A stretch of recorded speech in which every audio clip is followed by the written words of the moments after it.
Hello and welcome. स्वागत है आपका सामाजिक ज्ञान में। आज हम एसएसटी का चैप्टर 6 स्टे कनेक्टेड के क्वेश्चन आंसर मैं आपको इसमें दे रही हूँ वीडियो में। इस चैप्टर के मैं सिर्फ आपको क्वेश्चन आंसर दे रही हूँ, ये चैप्टर करा नहीं रही, इसलिए थोड़ा सा इसका इंट्रो करा देती हूँ। स्टे कनेक्टेड में कैसे हम एक दूसरे से जुड़ते हैं। देखिए, एक्सचेंज ऑफ इंफॉर्मेशन या कम्युनिकेशन जो होती है उसी से हम एक दूसरे से जुड़ते हैं। और दूसरा, जैसे अब आपके रिलेटिव हैं वो कहीं दूसरी जगह पे रहते हैं तो आप उनसे मिलने जाते हो तो कोई ना कोई मोड ऑफ ट्रांसपोर्टेशन लेते हो, बस से, ऑटो से, मेट्रो से, रेलवे से, या अगर ज़्यादा दूर रहते हैं और आप अफोर्ड कर सकते हैं तो बाय एयर भी जाते हैं। तो मोड ऑफ ट्रांसपोर्टेशन आपने पहले भी पढ़ा है तो इसमें कुछ ज़्यादा नहीं है। रोडवेज़ है, इसमें बस, कार, वैन, इसी तरह की चीज़ें आती हैं। रेलवे, मेट्रो ट्रेन्स आती हैं। मेट्रो जो है ये इंटरनल ट्रेन का सिस्टम है, मतलब जैसे दिल्ली मेट्रो है या यूपी मेट्रो है तो किसी सिटी के अंदर ही चलेगी।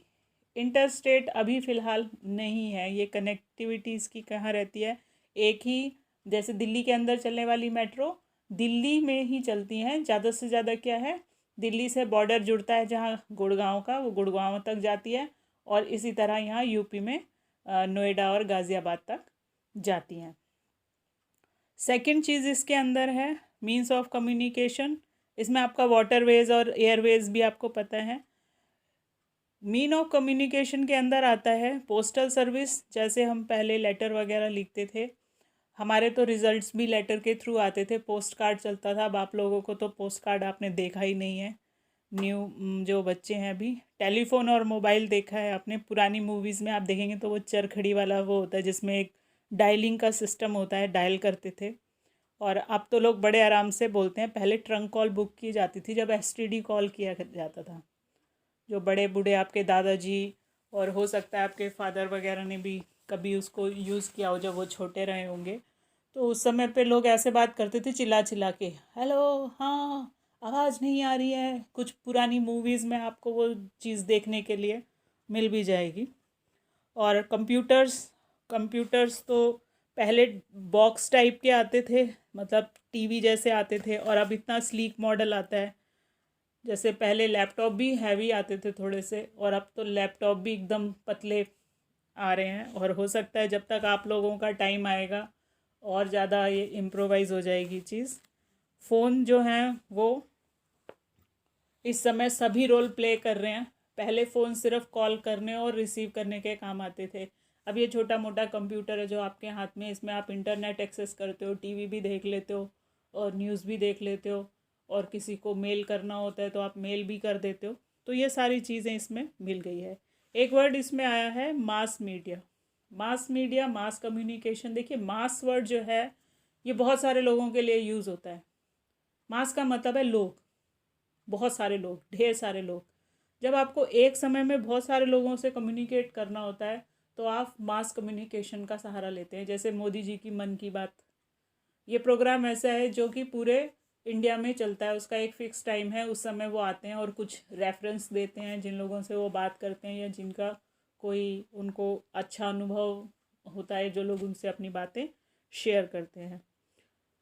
दूसरा होता है मास कम्युनिकेशन के अंदर जैसे भाषण वगैरह हो गया, और एक ही टाइम पे बहुत सारे लोगों को जब आपने अपनी कोई बात बतानी होती है तो आप किसी ऐड के थ्रू, किसी छोटी शॉर्ट डॉक्यूमेंट्री के थ्रू, प्रेजेंटेशन के थ्रू, अभी आपका स्कूल में कई बच्चों ने हो सकता है प्रेजेंटेशन बनाई भी होगी किसी एक टॉपिक के ऊपर, जिसमें 2-4 स्लाइड्स बनाई होंगी जिसमें कुछ लिखा होगा किसी चीज़ के बारे में, कोई इमेज लगा के उसके साथ उसके बारे में इंफॉर्मेशन दी होगी। तो ये सारा क्या है, जब आप बड़े पैमाने पे बहुत सारे लोगों से कम्युनिकेट करते हो, that is called mass communication. और जो मीडिया उसमें यूज़ होता है वो होता है मास मीडिया। जैसे मास मीडिया में आपका न्यूज़पेपर आता है, रेडियो आता है, टेलीविज़न और इंटरनेट आता है। अब आजकल के डेट में यूट्यूब एक बहुत अच्छा सोर्स है।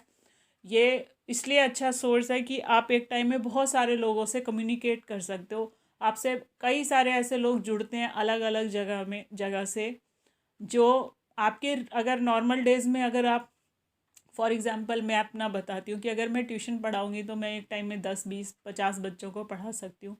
लेकिन इस माध्यम के थ्रू जो मुझसे जुड़े हैं वो संख्या हज़ारों में है। और वो ऐसा नहीं कि भारत के अंदर है, भारत के बाहर से भी लोग इसमें जुड़ रहे हैं। और बहुत सारे बच्चों के जब कमेंट्स आते हैं तो मुझे बहुत अच्छा लगता है कि उनको मेरे पढ़ाया हुआ समझ आ रहा है और उनको उससे कुछ बेनिफिट मिल रहा है। तो ये एक मास कम्युनिकेशन का माध्यम है।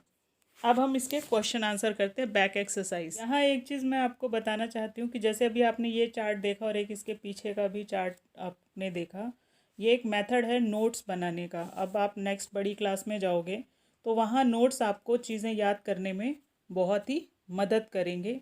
नोट्स बनाने का एक बेसिक फंडा क्या होता है कि आप चीज़ों को सेग्रीगेट कर लीजिए, बांट लीजिए। कोई चीज़ क्या है, जैसे मास कम्युनिकेशन क्या है, कहाँ यूज़ करते हैं, इसके इक्विपमेंट्स क्या हैं और इसका फ़ायदा और नुकसान। 4-5 हेडिंग है, इसके अंदर आप किसी भी चैप्टर को डिवाइड करके अगर नोट्स बनाते हो तो उससे आपका बहुत फ़ायदा होगा और वो चीज़ें आपको ज़्यादा टाइम तक याद रहेंगी। नोट्स बनाने में यह है कि 5-7 लाइनें आपने लिख ली, उनके मेन वर्ड्स उसमें रख लिए और उसको अपने तरीके से याद कर लिया, तो वो चीज़ आपके दिमाग में लंबे टाइम तक रहेगी और जब एग्ज़ाम आएगा तो बस एक बार आपने उसको देखा और आपका काम हो जाएगा। नेक्स्ट क्वेश्चन हम करते हैं यहाँ पे, fill in the blanks. Human have invented ways to travel across land, air and water. किस किस माध्यम से घूमने के लिए, क्योंकि इधर उधर यात्रा करते हैं तो ज़मीन, हवा और पानी में उन्होंने इन्वेंशन की कि किस के थ्रू वो मोड ऑफ ट्रांसपोर्टेशन वो क्या यूज़ करेंगे। Over long distance railway rather than roadways are cheaper and also faster mean of transportation. Rail जो है वो सस्ती पड़ती है बजाय रोडवेज के। Some cities have railway system which run on underground and elevated track known as the metro. अब जो लोग दिल्ली में रहते हैं या मुंबई या ऐसी जहाँ पे मेट्रोज़ की सुविधाएं हैं और उन्होंने मेट्रो में ट्रैवल किया है तो उनको ये चीज़ का पता होगा कि मेट्रो अंडरग्राउंड भी चलती है और मेट्रो ऊपर भी चलती है। अब ऊपर नीचे होता है और दूसरा यहाँ पे एलिवेटर भी लगे रहते हैं। एलिवेटर होती है वो अपने आप ही चलने वाली सीढ़ियाँ जिस पे बहुत लोग झूला झूलते हैं, अक्सर बच्चे उस पर चढ़ जाते हैं जबकि वो सीढ़ियों से ज़्यादा आराम से जा सकते हैं, लेकिन फिर भी मज़ा आता है झूला झूलने में, तो उन सीढ़ियों का हम यूज़ करते हैं। उसके बाद है mode of transportation across water bodies include boats, steamer and ships of all size. छोटे बड़े बोट्स होते हैं, स्टीमर्स होते हैं, शिप्स होते हैं जो कि पानी में हम यूज़ करते हैं। फिफ्थ है air are the fastest mean of transportation. किसी दूरी को तय करने में अगर रोड से ज़्यादा समय लगता है, ट्रेन से कम लगता है, तो बाय प्लेन जाएंगे तो और भी कम लगेगा। 8 घंटे का सफ़र जो है आपका वो 2 घंटे का, 4 घंटे का हो जाता है, यानी टाइम कम हो जाता है। लेकिन एयर से ट्रैवलिंग जो है वो कॉस्टली पड़ता है थोड़ा। Match the following. Ship carry bulky goods across the water bodies. Helicopters useful for carrying food and medicine during flood. Telephone Alexander Graham Bell, इन्होंने इसको इन्वेंट किया था। Speed post used to send letter and parcel. 48 hours में all over India में कहीं भी आपका parcel जो है, जो मतलब इसका एक सेट वो है, वो आपका डिलीवर हो जाएगा स्पीड पोस्ट के through. Track train run on these. Road पे ट्रेन नहीं चलती हैं, ट्रेन किस पे चलती हैं, ट्रैक्स पे चलती हैं, यानी पटरियों पे चलती हैं। ये क्वेश्चन आंसर है। शायद मेरी राइटिंग किसी को समझ नहीं आएगी, इसलिए मैं साथ साथ में इसको पढ़ देती हूँ और समझा भी देती हूँ। What is a national highway? India has a large network of big wide road called the highways. There are national highways that connect major roads of one state to another in the country. एक राज्य से दूसरे राज्य को जोड़ने वाले जो बड़ी बड़ी चौड़ी चौड़ी रोड्स होती हैं उनको कहते हैं नेशनल हाईवेज़। और हर हाईवे से जब एक उसमें टोल नाके आते हैं, फिर आप दूसरे स्टेट में जाते हो तो टोल चुकाते हो और फिर उसको क्रॉस करते हो। जैसे NH1 NH2 क्या मतलब है? NH1 का मतलब national highway 1, NH2 national highway 2। Name any 3 major ports of India. 3 major ports are Kandla, Chennai, Mumbai, Calcutta. इसमें तो किसी को कोई डाउट नहीं होना चाहिए, जो स्पेलिंग आसान लगती है वो याद कर लो, और दिल्ली को छोड़ के बाकी तीनों तो पोर्ट हैं ही हैं, अच्छी बंदरगाहें हैं ये। How has communication change over the year. Communication कैसे चेंज हो गया? Communication refers to the activity और process of expressing ideas and feeling by speaking, writing. Communication क्या है? एक दूसरे से बातचीत करना। ये क्या है? एक्टिविटी जहाँ आप अपने भावों को बोलकर, फेस के एक्सप्रेशन से या लिख के अपने सामने वाले को या लोगों को बताते हैं, तो वही कम्युनिकेशन है। और using some other medium, the ways in which we send and receive information are called the mean of communication. अगर एक लाइन में आता है तो ये लिख सकते हैं आप, the way in which we send and receive information are called mean of communication.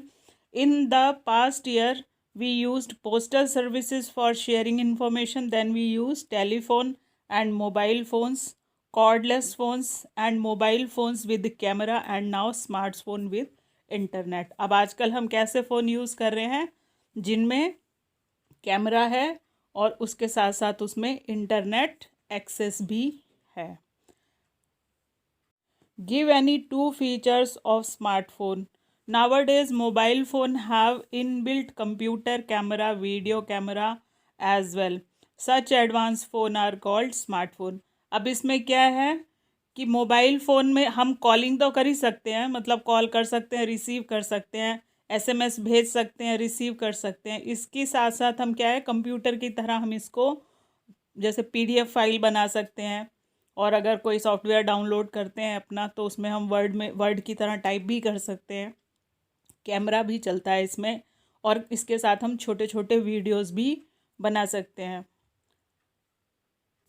Next है, what is mass media. Some means of communication which communicate news and information to many people at the same time are called mass media. Mass का मतलब आप हमेशा याद रखिए, मास का मतलब होता है बहुत सारे लोग। जिस साधन के माध्यम से एक समय में बहुत सारे लोगों तक न्यूज़ और इन्फॉर्मेशन को पहुंचाया जा सके, उसे कहते हैं मास मीडिया। जैसे न्यूज़पेपर हो गया, टेलीविज़न हो गया, और आपका इंटरनेट हो गया। जब ढेर सारे लोग किसी एक काम को करते हैं, मूवमेंट करते हैं, जैसे अभी किसान आंदोलन, तो ये मास मूवमेंट कहलाएगा, क्योंकि इसमें ढेर सारे लोग इन्वॉल्व हैं। आई होप कि आपको इससे हेल्प मिली होगी। Thanks for watching.